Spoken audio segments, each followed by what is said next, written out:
Open secret.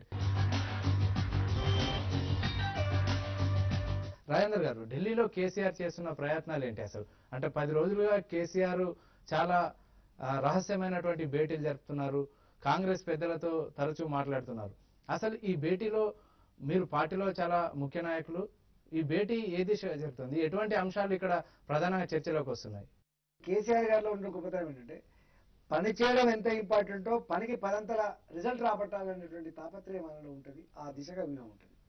ఇవాళ secret yes ఇప్పటికే పొలిపోయిన బతకండి తెలంగాణలో. అంటే ఇప్పటికే అనేక మంది భంగపడి బాధపడి ఉన్న వాళ్ళం కాబట్టి దీన్ని గొప్ప కాపాడుకోవాలి, బయటపడేసుకోవాలనేటువంటి వ్యూహంలో భాగంగానే వారు ఇవాళ ఆ పద్ధతి కొనసాగుతున్నారని నేను భావిస్తున్నాను. తెలంగాణ రాష్ట్ర ఏర్పాటు జరిగే వరకు అయితే 2014 వరకు తెలంగాణ రాష్ట్రం ఏర్పాటు చేసాం, అప్పటి వరకు గుర్ఖాలాండ్ తరహా ప్యాకేజ్ తీసుకోండి, ఇట్లాంటి కొన్ని ప్రపోజల్స్ అధిష్టానం నుంచి వస్తున్నట్టు టీఆర్ఎస్ వాటిపైన చర్చిస్తున్నట్టు తెలుస్తుంది. హైదరాబాద్ రాష్ట్రానికి సంబంధించిన అంశం అయితేనేమి, హైదరాబాద్ జిల్లాకు సంబంధించిన అంశం అయితేనేమి, మిగతా అంశాలు కొంత చర్చకు వస్తున్నట్టు కూడా కాంగ్రెస్ వర్గాల నుంచి తెలుస్తుంది, టీఆర్ఎస్ లో కూడా కొంత వినికిడి వినిపిస్తుంది. అసలు కేసీఆర్ ఎంత కుండబద్దలు కొట్టిన చెప్పినారు, ఒకటి చెప్పినారు. ఏ తెలంగాణ ప్రాంతం అయితే ఆనాడు 1956లో నవంబర్ 1వ తారీఖున మెర్జ్ అయిందో, కలిసిందో, ఇంచు తేడా లేకుండా, వాళ్ళ భూభాగం మాకు లేకుండా మా భూభాగం వాళ్ళకు లేకుండా గా తెలంగాణ కావాలని చెప్పిండ్రు. ఇక ఇంతకంటే క్లారిటీ ఏముంటుంది? మాకు ప్యాకేజీలతో కానీ, మాకు స్వతంత్ర ప్రతిపత్తి కలిగిన మండలతో కానీ, ఇవన్నీ అవుట్డేటెడ్ ఎక్స్పెరిమెంట్స్, ఇవన్నీ అయిపోయినాయి. ఇవన్నిటి సాక్షిగానే మాకు అన్యాయం జరిగింది. మా భూములు కొనద్దనేటువంటి నిబంధనలు లేకుండా ఒక బోర్డు ఉండేది, మాకు మా ఫండ్స్ మాకు ఖర్చు పెట్టిన బోర్డు లేకుండా. ఇంకెందుకండి ఈ తెలంగాణ ఉద్యమం ఉవ్వెత్తున సాగిన మన రోజులలో మీరు సాక్షి. రాజశేఖర్ గారు తెలంగాణ బోర్డు వేసిండు, పురుషోత్తం రెడ్డి గారు దానికి చైర్మన్గా ఉన్నారు, ఒక్క రూపాయి కూడా ఇవ్వలేదు. అంటే అభివృద్ధి మండలి కానీ, బోర్డులు కానీ, ఇంకా సేఫ్ గార్డ్స్ కానీ, ఎన్ని రకాల సేఫ్ గార్డ్స్ ఉన్నప్పటికీ కూడా అవి గడ్డి పోసలేగా బయటికి పడేసి వారిని అట్టి వైలేట్ చేసి బుల్డోజ్ చేసి దోసుకున్నారు కాబట్టి కదా ఈ ఉద్యమం.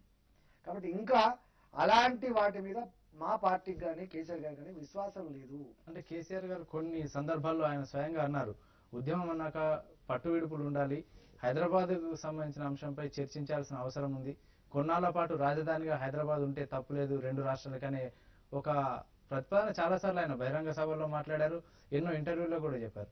ఇటువంటి ప్రతిపాదన ఇప్పుడు సీరియస్ గా కాంగ్రెస్ అధిష్టానం ఆలోచిస్తున్న టైంలో ఇప్పుడు ఏమైనా మళ్ళీ ముందుకు వచ్చిందా? రవి గారు, అసలు లౌక్యం గదే గొప్పతనం.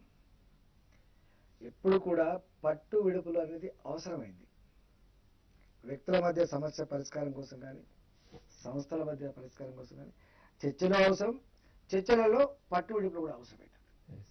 ఇవాళ ఇక్కడ మేము కూడా ఏమన్నాం, మేము ఒక ప్రాంతం ఒక రాష్ట్రంగా ఏర్పడ్డప్పుడు ఆ కొత్తగా ఏర్పడినటువంటి రాష్ట్రంలో కొన్ని సమస్యలు ఉండే ఆస్కారం ఉంటుంది. మనం మానవతా కోణంలో అర్థం చేసుకోవాలి, వాటిని మనం కూడా కొంత భరించాలి అనేటువంటి భావన. ఇవాళ సపోజ్ రాజధాని విషయం ఉంది, ఇలా హైదరాబాద్ అన్ని హంగులతో కూడుకుని ఉన్నది. కొత్తగా పోయిన వాళ్ళకు హంగులు లేవు. అవి సమకూర్చుకునే వాళ్ళకు ఒక సోదర భావంతో ఇన్నాళ్ళు కలిసి ఉండే వాళ్ళుగా మమ్మల్ని దోసుకున్నా, మమ్మల్ని ఇబ్బంది పెట్టినా, ఇవాళ మేము మాత్రం అలాంటి ఫిలాసఫీకి పోకుండా ఖచ్చితంగా అవసరమైనప్పుడు మేము కొంత పట్టు విడుపు ఉంటుందనే భావన కేసీఆర్ గారు చెప్పిండు. అది మా గొప్పతనం. మేము ఎంత ఫెయిర్ ఉన్నామో ఓ 10% ఉండండి. కేవలం నీ సంకుచిత రాజకీయాల కోసం, నీ సంకుచితమైన సంపాదన కోసం నువ్వు దీనంతా పనంగా పెట్టకని చెప్పి నేను వాళ్ళకి విజ్ఞప్తి చేస్తున్నాను. ఓకే రాజేంద్ర గారు, మరోవైపు కేసీఆర్ ఇప్పుడు ఢిల్లీలో ప్రయత్నాలు చేస్తున్న టైంలోనే గతంలో ఎప్పుడు ఉద్యమం సకల జనుల సమ్మె జరిగినప్పుడు కానీ ఉద్యమంలో కీలకంగా పాల్గొనని తెలంగాణ మంత్రులు ఇప్పుడు సంతకాలతో ఢిల్లీకి లేఖలు పంపుతున్నారు. దీన్ని ఏ విధంగా అర్థం చేసుకోవచ్చు? కేవలం పొలిటికల్ స్టంట్ మైలేజ్ సాధించడం కోసమే వాళ్ళు ఇటువంటి లేఖలు పంపుతున్నారా, నిజంగా చిత్తశుద్ధితో లేఖలు పంపుతున్నారా? ఇవాళ ఇంతమంది మంత్రులైనా 2 మంత్రులు పక్కన పెడితే ఆ 2 మంత్రులకు కూడా మరి వాళ్ళు ఏం మాట్లాడుతారో మాకు ఒకసారి అర్థం కాదు. ఇళ్లలో పోయినప్పుడేమో మేమేం వ్యతిరేకం కాదంటారు, మీతో ఆఫ్ ది రికార్డు మాట్లాడినారు, అంటారు మా ఇళ్లలో ఉంటుండే మా భార్య పక్కా తెలంగాణ వాళ్ళే అంటారు. మీకు ఆ తెలంగాణకు జయానపతి బో పెట్టారని అంటున్నారు ఇటువంటి మాట చెప్తారు. అటు ఈ సంతకాలు పెట్టని మంత్రులు మాట్లాడారు ఇటువంటి సందర్భాలు. కానీ మళ్ళీ ఇలాంటి సందర్భాలు వచ్చినప్పుడు ఎందుకో మరి వాళ్ళకి ఏం భయమో, మరి వాళ్ళకు ఉన్నటువంటి లాలుచేందో లేకపోతే వాళ్ళకు ఉన్న భావన ఏందో మాకు తెలియదు, కానీ వాళ్ళు మాత్రం సంతకాలు పెట్టలేదు. ఇవాళ ఆ 13 మంది మంత్రులు ఇవాళ సంతకాలు పెట్టారంటే అదొక మెట్టెక్కినట్టుగా నేను భావిస్తాను. అంటే దాంట్లో వాళ్ళ స్వార్థం ఉన్నప్పటికీ అది కొంత తెలంగాణ రాష్ట్ర ఏర్పాటుకు ఉపయోగపడుతుంది అంటారు. ఎవరికి ఏం స్వార్థం ఉందో మాకు తెలియదు, కానీ ఎవరు ఎందుకోసం సంతకాలు పెడుతున్నారు, ఎందుకోసం లెటర్ ఇస్తున్నారు, ఎందుకోసం జై తెలంగాణ అంటున్నారు మాకు సంబంధం లేదు, కానీ మాకైతే ఒక ఐక్యతను సాధించినట్టుగా మేము భావిస్తాము. మేము దాంట్లో విజయం సాధించినట్టుగా భావిస్తాము. డెఫినెట్గా అది తెలంగాణ ప్రజల విజయం, టీఆర్ఎస్ పార్టీ విజయంగా మేము భావిస్తాను. ఉత్తగా తీయరు కదా, అంటే ఎంత ప్రెషర్ ఉంటే వస్తుందని నమ్మకంతోనే ఇవ్వాలి వాళ్ళు. ఇది అనకపోతే రాజకీయపరమైన బతుకులేదని ఇవ్వాలి. మూడవది అసలు ప్రజల చేత చీకొట్టించుకునే దానికంటే గౌరవంగా ఉందనేటువంటి దానికోసమని ఇవ్వాలి. ఏదో దేనికోసం ఇచ్చినా కానీ మొత్తం మీద ఇచ్చారు. ఇవాళ సంతోషం. ఇవాళ ఎవరు లెటర్ ఇచ్చినా, ఎవరు మద్దతు ఇచ్చినా, ఎవరు ఉత్తరాలు ఇచ్చినా సంతోషపడుతుంది తప్ప వాటిని మేము ఇంకో రకంగా చూసే ఆస్కారం లేదు. చంద్రబాబు నాయుడు గారు కూడా మరోసారి స్పష్టమైన లేఖ తెలంగాణపై ఇచ్చేందుకు కసరత్తు చేస్తున్నారు. ఈ మేరకు 2 ప్రాంతాల నాయకులతో కూడా ఆయన మాట్లాడారు. ఒకవేళ ఆయన లేఖ ఇస్తే భవిష్యత్తు ఉద్యమంలో కానీ భవిష్యత్తులో జరిగే ఎన్నికల్లో కానీ తెలంగాణ శత్రువుగా టీడీపీని మీరు పరిగణించే అవకాశం ఉందా, ఇక పరిగణించేవారా? మీకు రవి గారు, మీరు కూడా సాక్షి, అంటే మీరు ఈ ఉద్యమంలో ఒక సాక్ష్యం నిలబడరు. అనేక బీట్లకు మీరు వచ్చింది కాబట్టి మేము వాళ్ళ ఇళ్ళలో పోలేదా, వాళ్ళతో జతకట్టలేదా? ఇది పుగలో పుట్టి మగలో మాయవద్దని చెప్పి ఏమైనా చేసిండ్రు. ఇది అయ్యేలేదు పోయేదని చెప్పారు.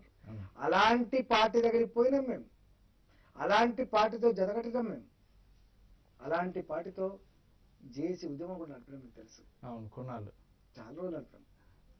చివరిది మీటింగ్ మీకు తెలుసు, గ్రీన్ పార్క్ హోటల్లో రాజీనామాలు చేయాలన్నప్పుడు వాళ్ళు వెనుక ముందుకు పోయినా వాళ్ళు వెనుక పోయినా లాస్ట్ రాజీనామాల విషయంలో ఆ రోజు జరిగిన దాంట్లో టీడీపీ వాళ్ళు వెనక్కి దగ్గర జరిగింది. లోపలికి పోయి మాట్లాడిండ్రు, వెంటనే మార్చేసిండ్రు, నాగార్జున గారు వచ్చి మాట్లాడిండ్రు టీవీ ముందు, మీకు తెలుసు. ఇవాళ నేనేమంటున్నా అంటే ఇవన్నీ జరిగిపోయింది, ఇవ్వండి సంతోషం. అంటే ఆ ప్రయత్నాలు జరిగినాయి, అయినా మళ్ళీ వాళ్ళు వెనుక పోయినరు, అయినా ఇవ్వండి. మాకు అంటే మేము ఎందుకు సంకుచితాన్ని ఆలోచిస్తాం, మేము బ్రాడని ఆలోచిస్తాం. ఆ ఇచ్చినాక దాని మీద మళ్ళీ పార్టీలో కూర్చొని అందరం చర్చించుకొని నిర్ణయం తీసుకుంటాం. భవిష్యత్తులో అంటే ఒకవేళ లేఖ అనుకూలమైన లేఖ ఇస్తే భవిష్యత్తులో మళ్ళీ 2004 లాగా టీడీపీతో కలిసి పనిచేసే అవకాశాలు సందర్భం వచ్చినప్పుడు, రాజకీయ నిర్ణయం సందర్భం వచ్చినప్పుడు మా పార్టీలో కూర్చుంటాం, చర్చించుకుంటాం. థ్యాంక్ యూ రాజేందర్ గారు, టీవీ5 ఓపెన్ సీక్రెట్ లో పాల్గొన్నందుకు. ఇది ఇవాళ ఓపెన్ సీక్రెట్. మరో ఓపెన్ సీక్రెట్ లో కలుద్దాం.